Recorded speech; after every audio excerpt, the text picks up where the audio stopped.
The new reality that people should be expecting when they think about the Indian aviation market, is it something akin to, say, for example, what we witnessed 10, 15 or so years ago when they talk about China? Because everyone always has this preconditioned notion that the Chinese traveller is the most important.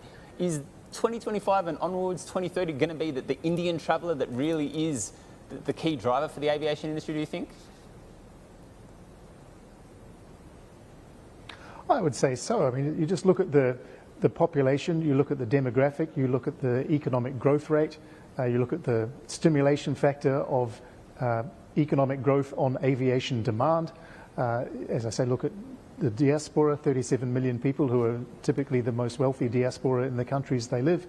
And you look at geography. I think the new centre of gravity of global aviation is shifting toward India. Clearly there's going to be a number of large aviation markets, the US, Europe, clearly China and Asia, but India is going to become one of those key pillars of global aviation. And the next few years, I think, the next decade is India's story as much as anyone's. Just in terms of the next few years, is it proving to be difficult at all? Because obviously with the integration of Vistara, the merger, you have a raft of experience when it does come to the Singapore Airlines side of things, it has to be said. But just in terms of, you're doing all of these things at once, you're buying all these planes, you have the merger with Vistara, you have a lot of these things, all these hats that need to be worn all at the same time. Has it been difficult from an execution front?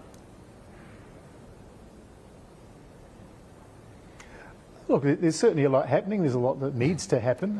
There's the privatisation and turnaround of the flag carrier. As you say, there's the merger of Air India and Vistara. There's also the merger of Air India Express and Air Asia India. There's the need to set up a training academy. There's a whole engineering play that we need to consider, amongst other things. So yes, there's a lot going on. But we've got a good team. We've got a lot of support. We've clearly got shareholder backing.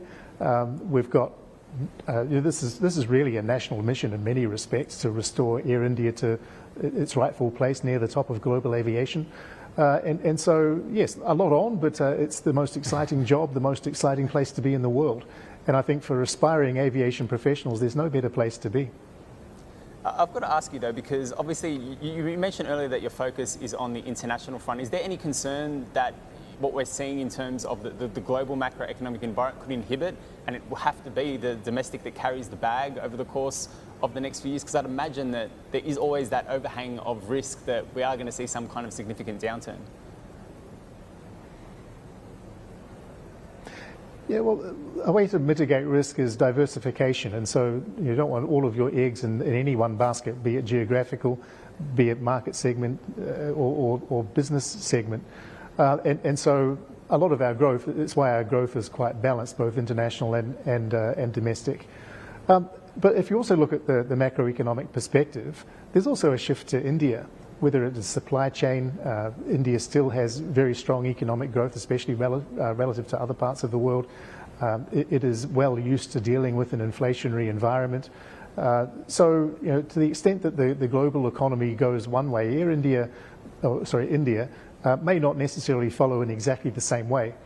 So, and as I mentioned before, it's a very underserved market in terms of non-stop capacity, especially in international markets. So I think there's still an opportunity for Air India and Indian aviation, whether or not the world goes one way or the other. I think we're all used to aviation being a cyclical business, and here's just another cycle.